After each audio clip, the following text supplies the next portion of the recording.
chapter 12, beginning at verse 1. At that time, Jesus went through the grain fields on the Sabbath, and his disciples were hungry and began to pluck heads of grain to eat. When the Pharisees saw it, they said to him, "Look, your disciples are doing what is not lawful to do on the Sabbath." But he said to them, "Have you not read what David did when he was hungry? He and those who were with him, how he entered the house of God and ate the showbread which was not lawful for him to eat, nor for those who were with him, but only for the priests. Or have you not read in the law that on the Sabbath the priests in the temple profane the Sabbath and are blameless? Yet I say to you that in this place there is one greater than the temple. But if you had known what this means, I desire mercy and not sacrifice, you would not have condemned the guiltless. For the Son of Man is Lord even of the Sabbath." Now when he had departed from there, he went into their synagogue, and behold, there was a man who had a withered hand. And they asked him, saying, "Is it lawful to heal on the Sabbath?" That they might accuse him. Then he said to them, "What man is there among you who has one sheep, and if it falls into a pit on the Sabbath, will not lay hold of it and lift it out? Of how much more value then is a man than a sheep? Therefore it is lawful to do good on the Sabbath." Then he said to the man, "Stretch out your hand." And he stretched it out, and it was restored as whole as the other. Then the Pharisees went out and plotted against him how they might destroy him. Father, we thank you for your mercy and your goodness and your kindness and your overwhelming desire to intervene in human suffering. Lord, your word is just so deep and so filled with truth that stretches across the ages and across time, and speaks to us the same today as it did when it came out of your lips. We thank you for this time to be here. I pray against any darkness or evil that has found its way into this place. I ask that you cast it out and that this place be clean and clear. And more importantly, Lord, fill this place to overflowing with your Holy Spirit. Let it be tangible. Let us feel your presence in a deep and real way. Speak to us. Lord, protect my mouth. Don't let any words leave that you don't want coming out. May your people be blessed and edified. And all this we ask in the beautiful and holy name of Jesus. Amen. So, no, I didn't. Thanks. So, I had to make sure I was on. It just looks really bad. When last we saw our hero, he had healed a man at the pool of Bethesda. This miracle took place on the Sabbath. This led to a lengthy discussion with the religious leaders over doing work on the Sabbath. Jesus knew his actions would lead to this confrontation, so we can only conclude that Jesus intended for those events to take place. During this discussion, we got some of the deepest revelations from the mouth of Jesus as to who he is, the nature of his relationship with God the Father, his mission on earth, and his mission at his second coming. The monologue ended with a stern rebuke of the Jews for not seeing in the scriptures, which they claimed to know and love so deeply, that Jesus was and is in fact the promised Messiah, the Son of God in the flesh. We learn from the text that because of Jesus' actions this day, the Jews sought to kill him, wipe him out. And you would think that after Jesus received this violent of a reaction from the Pharisees that he might back off a little. Perhaps perhaps fall back and regroup, maybe work on a different strategy, a gentler approach that won't garner quite so much opposition. I'm happy to report that that is not how Jesus rolls. He never tones down his message, even in the face of overwhelming, daunting opposition. In fact, Jesus has much more to say about the observance of the Sabbath. And he's about, I titled this week's message, and it came to me almost as soon as I read the passage. It was poking at the bear. Because Jesus just isn't backing off here. He's actually taking this same fight right to them. Today's events, or the passage we're looking at today, is recorded in all three of the Synoptic Gospels, as well as here in Matthew. You also see this in Mark 2:23 through chapter 3, verse 6, and Luke 6:1 through 11. So, beginning with verse 1 of Matthew. At this time, Jesus went through the grain fields on the Sabbath, and his disciples were hungry and began to pluck heads of grain and to eat. Luke 6:1, another rendering of this event, tells us that the disciples plucked the heads of grain and ate them, rubbing them in their hands. For those of you who didn't grow up in farm country,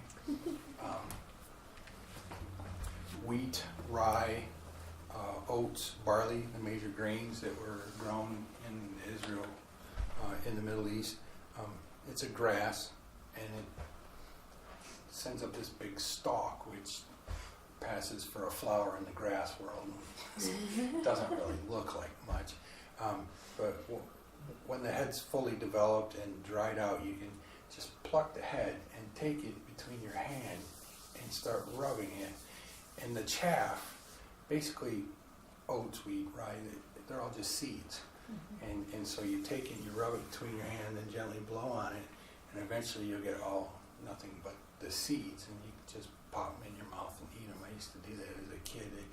We'd get a big bag of wheat to feed one of my animals, and you could just take it out and chew on it. And it wasn't overly delicious, but it would keep you alive. And the wheat, if you chew it long enough and without swallowing it, it would turn into like a gum, and so it was like country gum, I guess. So that's what these Jesus' disciples are doing at this point. Is they're walking through the field, they're hungry, and they're just picking some dinner. But note the day of the week on which this event takes place.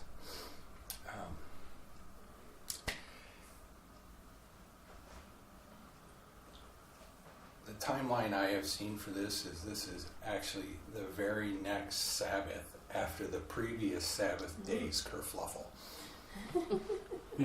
So Jesus has let no time lapse. He's going right back at it, the very next. So here we go again. Verse 2. And when the Pharisees saw it, they said to him, "Look, your disciples are doing what is not lawful to do on the Sabbath." First notice, it doesn't say Jesus was doing it. It's just the disciples, but as their master and their teacher, he's considered responsible for any bonehead moves that they have to make. Although this isn't actually one of them. What really strikes me here is, so what do you think the odds are that a bunch of Pharisees just happen to be standing around the field of grain that Jesus and his boys were going to happen to roll through on this particular day at this particular time so that they could witness this happen? I'm thinking those odds are going to be astronomically small. Unless you're a Pharisee. Well, here's what I think's going on. Jesus is actually being followed around by a lot of people. It's not just Jesus and his 12 rolling through. He's picking up people all over the place, and some of them stay on for a while, some of them don't. we'll see later that Jesus will commission and send out 70 people in pairs to proclaim his coming visits to the cities throughout Galilee. So at any given time, it's easy to see that Jesus could have had 100 plus people or better following him. Some of them are true followers and some of them are just looky-loos. And I think that since at least the healing of the paralytic in Capernaum, when all the Jew representatives from synagogues all over Israel had gathered and witnessed that event and Jesus claiming deity, that Jesus is under near constant surveillance by the Jewish leaders. I'd be willing to bet there are spies within his group, within the group that's following him. They're reporting back to Jerusalem, and members of the Pharisee sect, whenever he rolls into a town, are constantly watching him from a distance. I know for a normal human being, that would just be devastating to know that you are constantly under the gun, that people are watching and analyzing every single thing you do.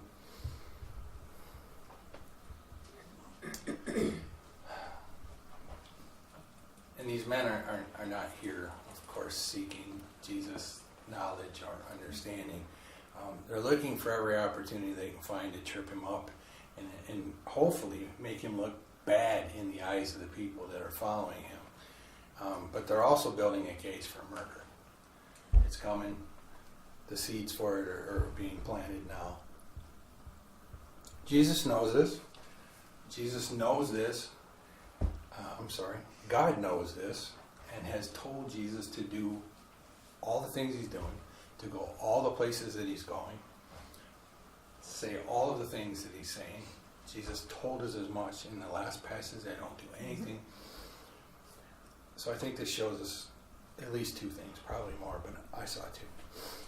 One, Jesus is supremely confident that God the Father will not let anything happen to him before his appointed hour. How do you be this bold to go out 2 weekends in a row? And I'm probably overstating this because this is the way I want to see it. To pick a fight. I'm sure that's not Jesus' attitude. That's what it looks like to me. 2 weekends in a row. Actually, we're going to see that it's 3 weekends in a row. Jesus goes out looking to pick a fight. How do you have that kind of confidence? Knowing that God is completely in control and completely confident that God's got your back in everything that you are doing. Jesus is fully human. And at this point, his mortal body could be taken out by an angry mob of Pharisees or just one lone nut who decides, I'm going to do this for the good of the people. And I think this is one of probably the most astonishing facts of the incarnation, is that God the Son made himself completely, utterly vulnerable. He didn't have to be. He could have been in heaven in whatever form he took in heaven and been impervious to anything. And he came to earth and made himself absolutely, totally vulnerable. And number two, that these confrontations are deliberate and thus God has a purpose in them. Furthermore, different thought, what the disciples are doing is not implicitly forbidden in the Sabbath laws. It would be a stretch, but perhaps the Pharisees are labeling what the disciples are doing as harvesting. You were allowed to go through a field. You couldn't, but if you were hungry, Jewish law said you could eat. There's whole sections of the law about being good to travelers and strangers. And at this point, they're travelers and strangers. They left the corners of the field unharvested for the poor. Maybe this is just a corner, but what they were doing was not implicitly forbidden. People were told not to cook or prepare food on the Sabbath, but it does not say you can't peel an orange or an apple or a banana on the Sabbath. If you did this the day before, by the next day it's going to be really nasty, and you're not going to want to eat it. God would never put that kind of crazy restriction on people. And that's essentially what they're doing here. They're just taking the peel off their apple. They're just ripping back the banana. We are told that they were hungry. Did you know that fasting is also prohibited on the Sabbath? You're not allowed to fast on the Sabbath. It's meant to be a day of rest and celebration, communion with God. You're supposed to enjoy yourself by not working and spending time with God. So you're not allowed to fast on the Sabbath. So if they're hungry and this is the food available and they don't eat it, then they'd be breaking the law too. So these guys are just completely, utterly inconsistent. So my point is, this is way, way, way more about their interpretation of what it means to keep the Sabbath and their add-ons to the law than that the disciples were actually violating the Sabbath, because they really weren't. Verses 3 and 4. But he said to them, have you not read what David did when he was hungry, he and those who were with him, how he entered the house of God and ate the showbread, which was not lawful for him to eat, nor for those who were with him, but only for the priests? So Jesus responds, as he so often does to the Pharisees, with Scripture. And he leads off with, haven't you read? These guys considered themselves to be, if nothing, well read. They had read the entire Bible. I'm sure Jesus didn't mean it this way, but that's really a shot at these guys. Haven't you read? Don't you? It's implying that they're ignorant. At the very least, if they've read it, they obviously don't get it. And I am absolutely positive that Jesus said it with love and charity in his heart and on his lips. I just get real excited about seeing Jesus take a shot at something. I don't know. Probably something I'm going to have to repent for after this. But so Jesus refers to an event chronicled in 1 Samuel 21, verses 1 to 6. And I'm going to read that to you. No need to turn there. Now David came to Nob, to Ahimelech the priest, and Ahimelech was afraid when he met David and said to him, why are you alone and no one is with you? So David said to Ahimelech the priest, the king has ordered me on some business and said to me, do not let anyone know anything about the business on which I send you or what I have commanded you. And I have directed my young men to such and such a place. Shouldn't that tell you that things aren't really kosher if he's telling you such and such? Now therefore, what have you on hand? Give me 5 loaves of bread in my hand, or whatever can be found. And the priest answered David and said, there is no common bread on hand, but there is only holy bread. If the young men have at least kept themselves from women. Then David answered the priest and said to him, truly women have been kept from us about 3 days since I came out, and the vessels of the young men are holy, and the bread is in effect common, even though it was consecrated in the vessels this day. So the priest gave him holy bread, for there was no bread there but the showbread which had been taken from before the Lord, in order to put hot bread in its place on the day when it was taken away. So, the showbread is placed every Saturday before God on a special table inside the tabernacle. Later it would be inside the temple. And it would sit there for a week. And at the end of that week, some new hot bread would be baked and stuffed in there, and the old bread would be taken out. And it was then lawful for the priests and the priests only to eat it, and only in a holy place. So in one of the courtyards of the temple, someplace that was consecrated and set aside, holy meaning set aside, so someplace they were supposed to eat it. And this is all according to Leviticus 24, 5 through 9. But I don't get why would you? Because after they put it in there, they put some frankincense on it, and frankincense smells great, but I don't know that I would want to eat anything that tastes like frankincense. I mean, so I don't know. If you're hungry enough, I guess. Yeah. Now the Pharisees were well aware of this story. I'm sure, have you not read it? Yeah, we've read that 100 times. Considering how the Pharisees viewed the absoluteness of the law, I really have to wonder how they squared this in their minds. Mm-hmm. How is this story okay? How did they work through this in the confines of what they do? How could David get away with this kind of stuff?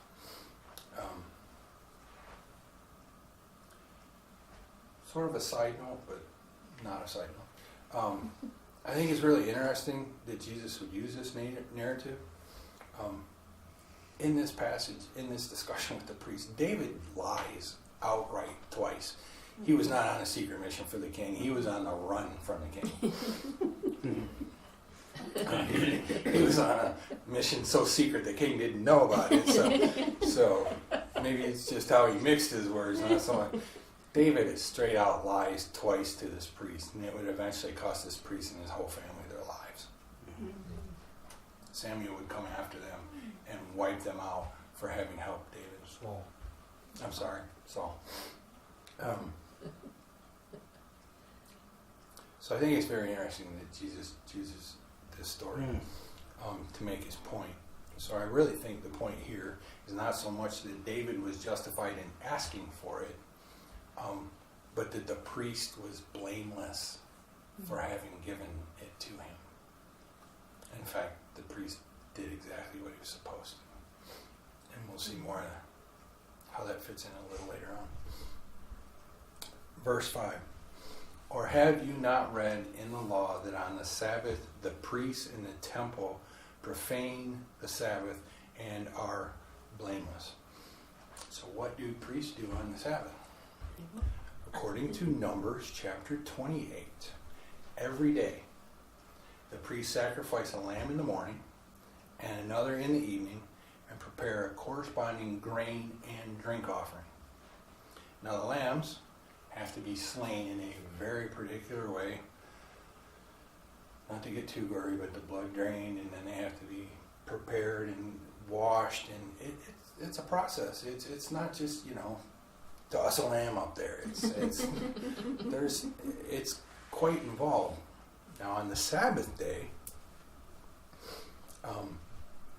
the priests have to slay and prepare. On the Sabbath, there is a sacrifice of 2 lambs, each with a corresponding drink and grain offering, plus the 2 for the daily sacrifice. So now we're up to preparing 4 lamb, 4 grain offerings, and 4 drink offerings. Now, if the Sabbath happens to fall on the first day of the month, you have to add in 2 young bulls, a ram, and 7 lambs. So 10 more animals are added to the corresponding, and each one with its own particular grain and drink offering. I think you get where I'm going with this. Now, if it falls on a feast like Passover, it just exponentially runs out. The point is that the priests do a lot of work on the Sabbath. Hard work. Labor. And frankly, this has always bugged me. It seems like an inconsistency. And actually, Jesus says it's okay. And I'm like, well, I can't argue with Jesus. It just doesn't seem right. It's inconsistent, and I don't like inconsistency. And actually, while I was working on this study, I got kind of a flash. I actually know the answer now as to why it's okay for the priest to work on the Sabbath. And half the answer was in the last section we studied. But there are 2 parts to this answer. Why it's okay for the priest to do work on the Sabbath. And when I tell you part 1, part 2 will probably be obvious. And, there'll be no big finish, but anyway. Part 1. Hebrews 4:14 tells us, seeing then that we have a great high priest who has passed through the heavens, Jesus, the Son of God, let us hold fast our confession. In fact, 11 times in Hebrews, Jesus is referred to as our high priest. Part 1. Part 2, from last, maybe 3 weeks ago study, but it was all part of the same. John chapter 5, verses 16 and 7. For this reason the Jews persecuted Jesus and sought to kill him, because he had done these things on the Sabbath. But Jesus answered them, my Father has been working until now, and I have been working. The implication here is that God the Father and God the Son have been working on every Sabbath since the first. So, putting this all together, the reason the priest can work on the Sabbath is because they are a picture of Jesus. Since the institution of the priesthood, the priests represent Jesus. Jesus works on the Sabbath, so the priest can work on the Sabbath. This is kind of a side point, but I thought it was very interesting. The sacrifices were a reminder that sin makes your life a bloody mess and brings about death. What the priests do is a public service. They visually portray that the wages of sin is death, and that we all need a sacrifice to come along that can actually take away our sin and not just cover it for a time. So what they're doing is a service to the people and to God. Doing good for others is implicitly what the priesthood exemplifies. And these guys never got it. The priesthood is all about service, which is a picture of Jesus. Verse 6. Yet I say to you that in this place there is one greater than the temple. Everything, absolutely everything about the temple and the tabernacle of meeting which preceded it represented Jesus. Just looking at the fixtures within the brass altar, Jesus was the ultimate sacrifice thrown on the burning judgment of God. The bronze laver, Jesus' blood cleanses us so that we can approach God. The table of showbread, Jesus is the bread of life. The ever-burning lampstand, Jesus is the light of the world. The veil covering the entrance to the Holy of Holies was black, and this represents sin, which keeps us from approaching God. When Jesus died, the veil was torn from top to bottom, showing that through Christ's death, the problem of sin is no longer a barrier between us and God. And you can do this with every aspect of the temple. The thing is that the temple was just a picture, a shadow of the real thing. Jesus is the true temple of God. Yahweh, the Creator God, actually dwells within Jesus. Just as it once dwelled over the mercy seat of the Ark of the Covenant in the temple. Jesus is greater than the temple. He was what the temple was always pointing to.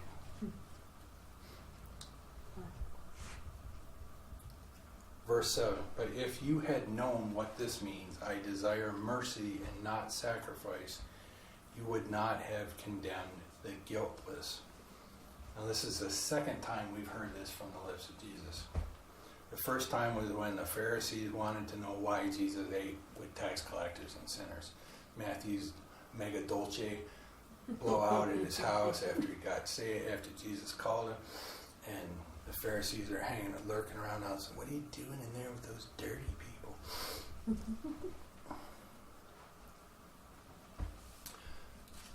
So this is the second time Jesus is quoting Hosea 6:6. If God says something once, it's a really good idea. But if he repeats himself, you really got to pay attention. I mean, really pay attention to it. What Jesus is saying here, by again quoting Hosea 6:6, is that providing for genuine human need trumps law-keeping every single time. David and his men were hungry and truly in need, so the priest was justified in giving him the holy showbread. And because the people needed the daily reminder that sin kills and that they are in need of a redeemer to pay for their sins, the priests are blameless for working on the Sabbath.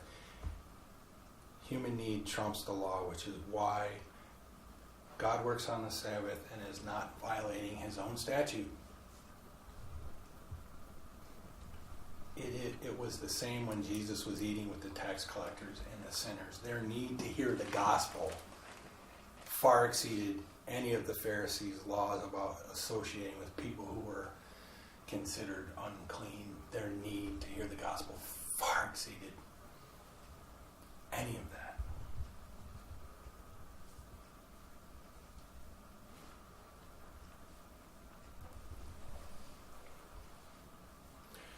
Mark's account of this event as a statement from Jesus that Matthew did not record. So Mark 2:27, and he said to them, the Sabbath was made for man, and not man for the Sabbath.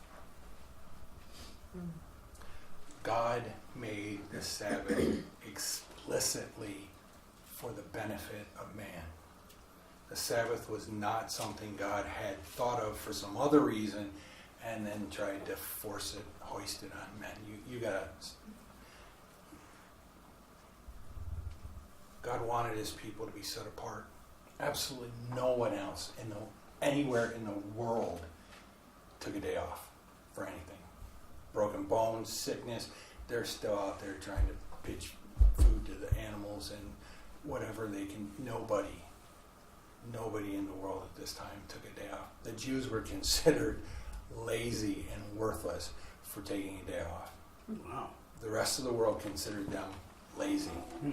And that idea of seeing Jews has actually continued all the way into today. Oh. If you look at the propaganda of the Nazis, Jews were considered lazy. And that's just not the case. It was meant to show that those who follow Yahweh are so loved and provided for that they can take a day off every week and still do as well or better than everyone else. Amen. It was meant to be a benefit, a day of rest and communion with God. And let's face it, nothing takes us away from God like everyday life. You know, you don't have to have a major catastrophe or a problem in your life to pull you away from God. In fact, usually that's what pulls us into God. It's that everyday life. I got to get up. I got to go to work. I got to get the wood chopped into the house, and I got to get the kids to school, and I got to make dinner. And suddenly you just don't have any time for God. And God's like, no, we're going to reset all of that one day of the week. One day of the week. But the Pharisees had made keeping the Sabbath a burden rather than the pleasure it was meant to be. Back to Matthew, verse 8. For the Son of Man is Lord even of the Sabbath. This is a statement both of authority and a claim of deity. God made the Sabbath for man. So who has the ultimate say as to what does and does not violate the Sabbath? God and God alone. The Creator always has the final say-so as to the laws that govern his creation. The potter decides if a vessel he created is used for honor or dishonor, whether it will hold wine or be used as a latrine. The potter decides. The Creator creates according to his desire and need. For Jesus to say that he is Lord over something God created is to say that he is in fact God. Yeah. Verse 9. Now when he had departed from there, he went into their synagogue. Now if you look at all three of the accounts, the time frame here is a little bit ambiguous. In fact, if you were to read it here, you might think he immediately walked out of the field and into the synagogue. Mark's account is even more ambiguous. But Luke's account very clearly states that it was the next Saturday. Luke's account says specifically that it was on another Sabbath that Jesus entered the synagogue. Since these other accounts are not specific, I'm going to go with the one who does have specific details. So we're 1 week out. First Saturday after the man of Bethesda were in the field and upsetting people, and now we're in a synagogue on the very following Saturday. So 3 Saturdays in a row. Jesus, poking at the bear.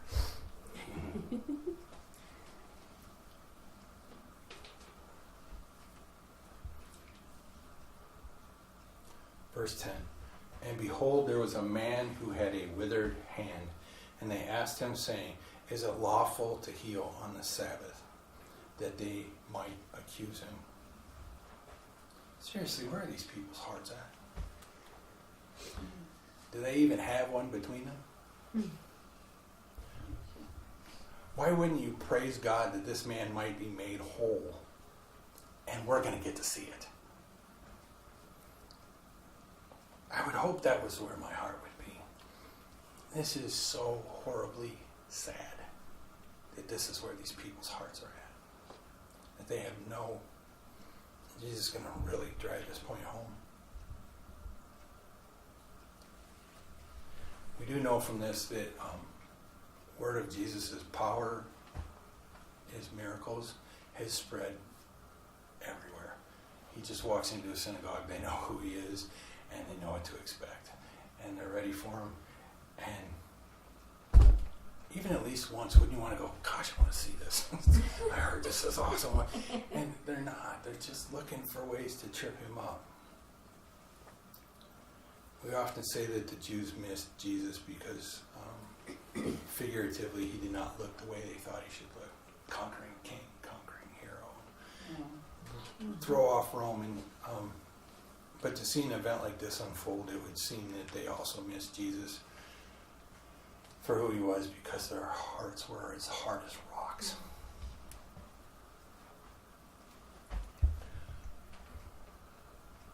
Mark and Luke's account both record that at this point Jesus called the man to stand up and placed him in the midst of the room. Before Jesus says what he's going to say next, they want him to see this man with his curled up, useless hand. They sought to accuse Jesus, but he's about to accuse them. Verse 11. Then he said to them, What man is there among you who has one sheep, and if it falls into a pit on the Sabbath, will not lay hold of it and lift it out? You would think that this would be a no-brainer of a question. If I had nothing more than compassion for the animal, wouldn't you pull it out?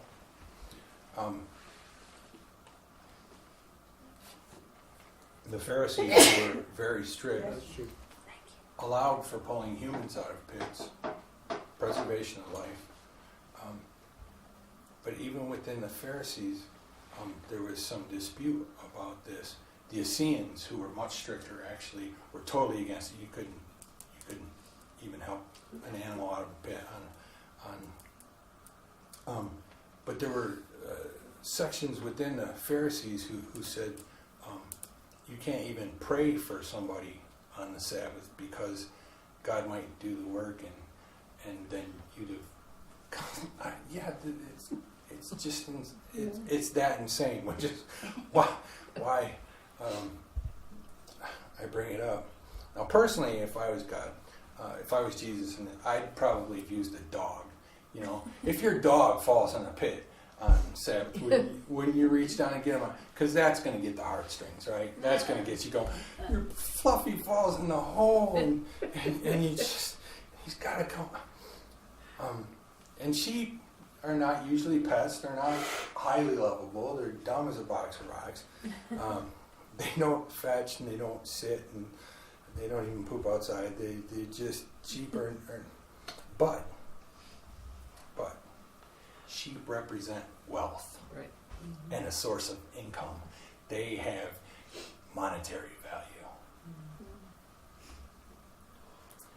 Job's entire fortune was measured not in gold and silver, but in the numbers of heads of various farm animals he owned. Jesus is using a sheep in this scenario to make a point. It's not about pulling on the heartstrings. It says you love your pocketbook more than you care about human beings. You'd reach into a hole to pull out a dollar bill, but you wouldn't pull a human being out who'd fallen in and couldn't get out. Verse 12, of how much more value then is a man than a sheep? Therefore it is lawful to do good on the Sabbath. Jesus drives his point home. You would save a sheep because it is your property, because it is your source of income. But isn't a man of far more value than a sheep? If not to them, then to God, man is of far more value than a sheep.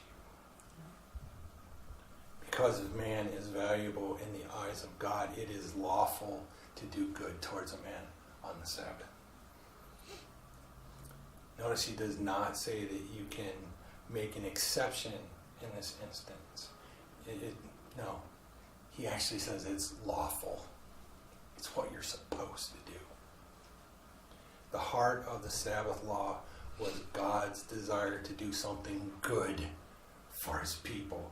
Give them rest. So doing good on the Sabbath is not only okay, it's lawful. It's the point of the law. Mark's account tells us that the men in the synagogue said nothing. Silence. Verse 13 of Matthew, then he said to the man, stretch out your hand. And he stretched it out, and it was restored as whole as the other. Right here, I want to go back to Mark's account and insert what he says here, because it's incredibly detailed.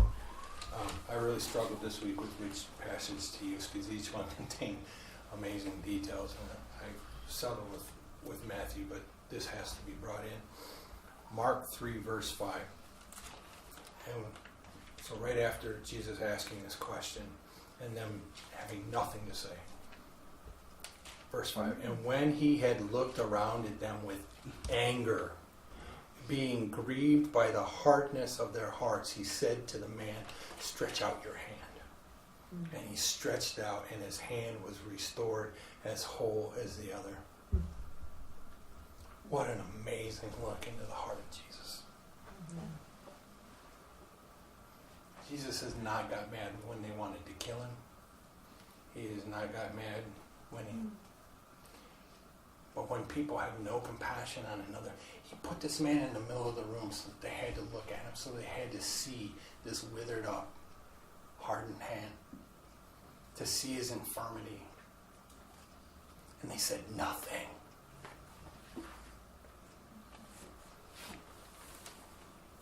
Jesus is angry over and grieved by the hardness of men's hearts. I highly doubt Jesus went outside and had a long discussion with, those guys really upset me. No. It was written all over his face. And the disciples couldn't help but see it. And Peter being the emotional man, picked up on it right away, and he made sure Mark wrote it down. Jesus was upset.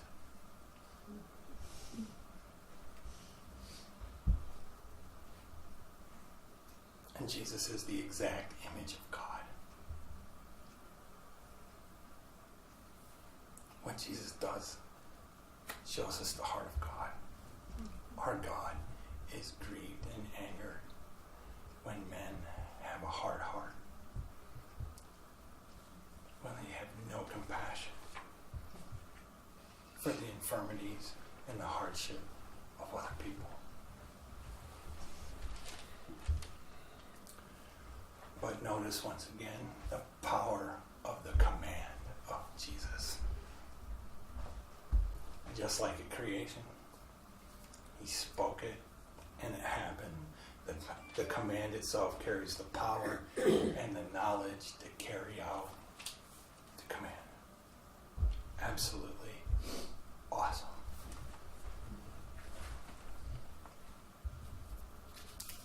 Verse 14. Then the Pharisees went out and plotted against them, how they might destroy him. What had Jesus actually done? He didn't touch the man. He didn't lay hands on him. He didn't get out his doctor kit and there was no surgery performed. He didn't even hold the man's hand and stretch the fingers out. Just do it.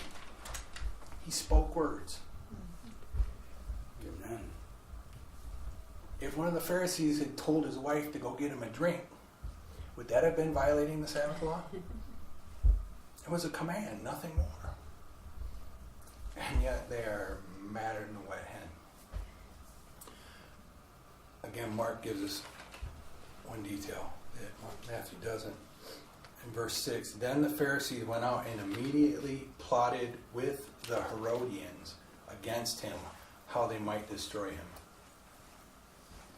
The Herodians were a political faction of Jews who were sympathetic towards or loyal to the Herodian dynasty, the descendants of Herod the Great.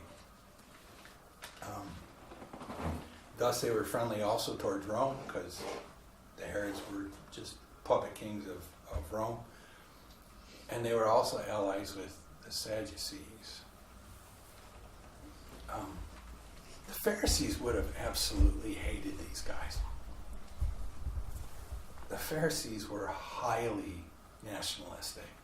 They wanted Rome gone so that they could make everybody practice Judaism exactly the way they thought it should be. They wanted that, and the Romans were stand. They hated these guys. They considered them traitors. But the enemy of my enemy is my friend. The Pharisees were a minority power. They wanted so desperately to take Jesus out that they were willing to compromise themselves and ally themselves with a political party that they detested.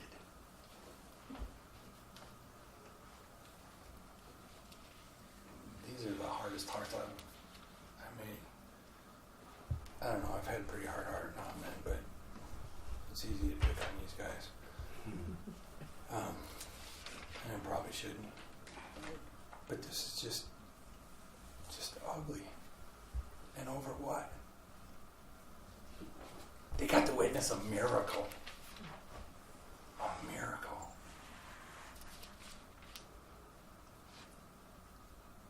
And it made them want to kill him.